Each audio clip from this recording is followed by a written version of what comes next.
Welcome to Investigation 1.3, Booster Club members, intersecting lines specifically. We are going to be looking at graphing equations on one particular graph. We're going to have two equations, and when we do that, we will find a solution to those two equations ideally. So we're going to be graphing lines.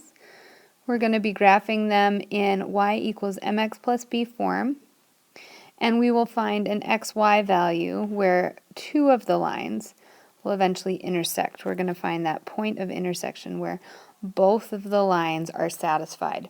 Essentially, that will be where we're finding a solution for everything. So first, let's begin with a very specific story. We have Mary. She is selling popcorn for $5 a bucket and hot dogs for $4 each. And after several hours, she makes $315 and has sold 75 items. So to begin with, what equation relates popcorn and hot dogs to the total of $315? We know popcorn, that is essentially $5 a bucket. And we know hot dogs are $4 a dog. So the total is $315. So we could say 5p, the amount that I'm making per hot dog or per popcorn bucket, plus 4d, the amount I'm making per hot dog, is equal to $315. And that's pretty exciting. You know what? I'm not going to use D for a hot dog. I'm going to use H for hot dog because I do like dogs, but I don't want to think about my puppy becoming a hot dog. So there is our equation that we can use for $315 for relating hot dogs and popcorn to $315. Now let's go over to this other equation, right? An equation that relates the number of hot dogs and popcorn sold to 75 total items. So again, we have our popcorn. This time we don't have to think about anything that it's being multiplied by. We can just think of it simply as P. And we also have hot dogs. And that's also the same sort of situation. We can think of it simply as H. So the number of popcorn buckets plus the number of hot dogs will get us a total of 75 items in this case. Not dollars, just items. So using these two ideas, we now need to find 5 solutions that satisfy each of the equations. So this is our first one. We have 5p plus 4h is equal to $315. What I notice is my 5p and 315, that's going to be easy to get anything to work out. But what's going to be difficult is getting this 4h to work out properly. So I'm going to focus on that as I make my equation. So to do just that, I'm going to have my hot dogs sort of be my input. So I'm going to turn them into my sort of x value that I'd have and go from there. Let's start out with simply saying, all right, if I had 20 hot dogs, I know that if I go up by 20s or if I go up by 10s, I'll always have a 0 ending my amount for hot dogs. That means it's going to be easy to make up things with 5s to get my final 5 number here at the end of this equation. So if I did, let's say, 20 hot dogs, that means I spent $80 in hot dogs, or somebody spent $80 in hot dogs. That means we have $315 minus $80, and $315 minus $80 gets us $235, which would give us 47 popcorn buckets. 47 popcorn buckets. If I had 30 hot dogs, that means somebody spent $120 on hot dogs. We are getting 35 popcorn buckets. Essentially, 315 minus 120 gets us 195, and then I'm going to divide that by 5. Oh, not 35. I get 39. Sorry, did my math wrong. Next, if I have 40 hot dogs, I am going to have 31 popcorn buckets. If I have 50 hot dogs, I'm going to have 23 popcorn buckets. And lastly, if I have 60 hot dogs, I'm going to end up with 15 popcorn buckets.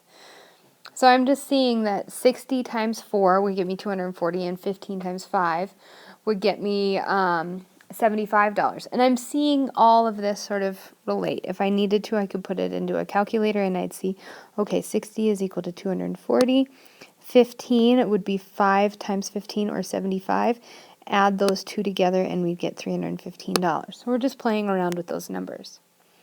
Next, we also need to find 5 solutions that satisfy this particular equation, popcorn and hot dogs. And honestly, we could choose anything.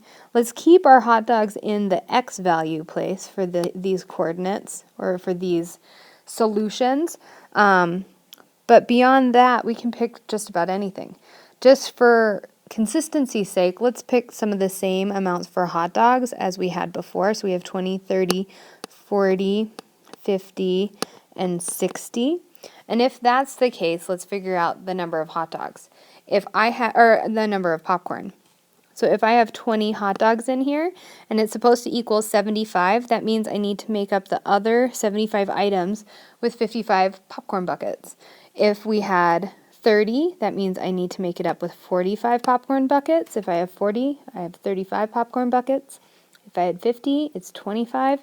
If I have 16, it's 50. Or 60, it's 15.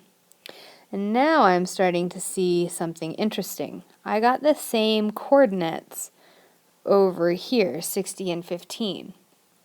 So that leads us to our next question. Are there any pairs that satisfy both equations? And we can say, yep, sirree, we got 60, 15 satisfies both equations. That means 60 hot dogs and 15 popcorn buckets equals 75 items sold, and 60 hot dogs equals $240, and 15 popcorn buckets equals $75. Add those up and we get $315. So it works for both of them. To totally drive this point home, let's see what these equations look like if we were to graph them. And if we were to graph them, we'll actually graph those coordinate pairs that we just figured out because they're solutions to these equations. And we'll see if there's any sort of correlation between that 60-15 and the graphs that we create. So just one moment, a little bit of math magic is going to occur before your eyes. So here's our math magic. I'm starting to see for this first line, I have all my purple dots. I graphed for that line our money equation. So with our money, we can see that it's a linear equation, which we're now used to. That's what all of our equations have been for this book. We have a linear equation, and it has a slightly less steep slope. Our other equation is also linear, but what I can see between the two of them, they both share that point, and now we can see how that is shown on the graph. That point is our intersection point. 60-15 works for both equations, and that is where this graph intersects. So that's kind of interesting.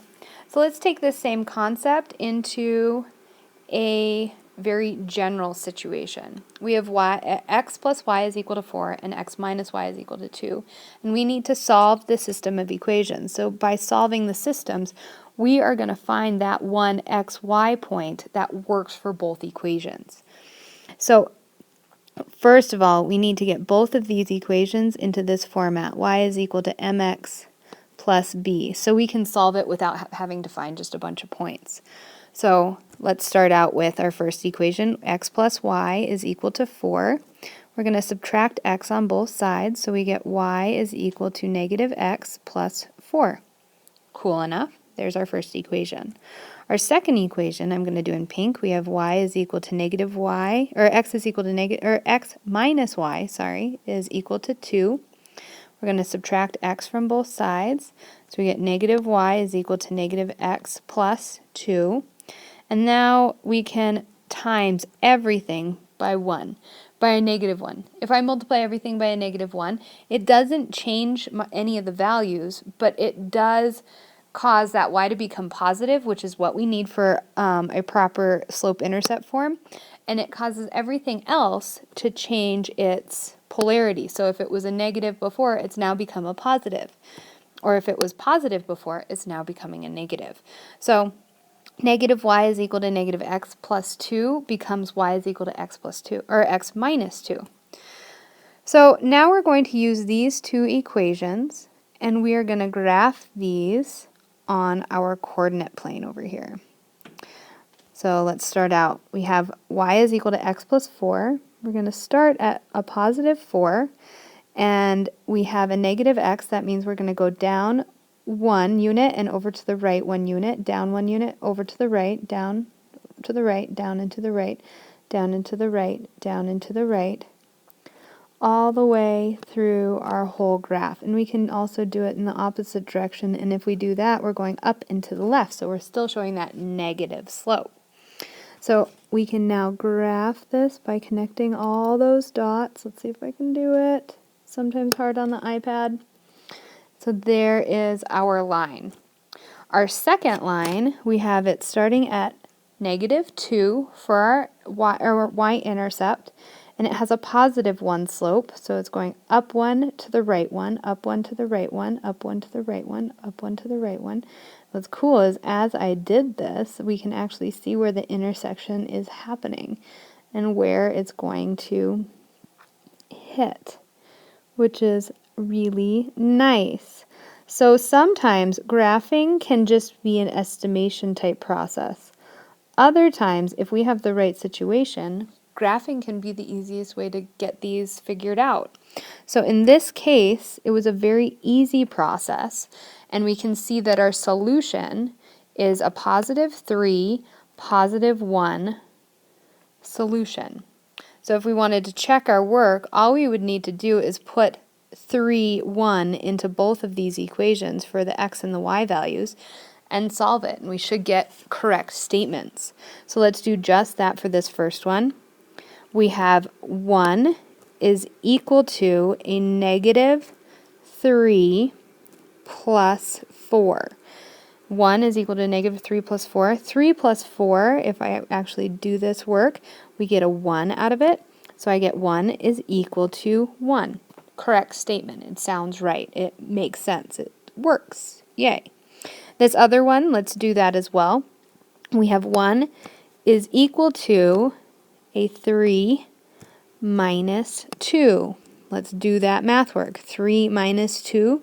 If we were to do that, we get 1. And so now we have 1 is equal to 1. Again, a correct statement. So we can see that this solution set, this 3, 1, is our answer. And in that case, we need to box it and make it really obvious that that is our answer. So I would like you to use these techniques to solve equations in Investigation 1.3. Enjoy, work through the whole investigation, and as always, if you have any questions, please ask. Thanks so much for watching, and I'll talk to you later.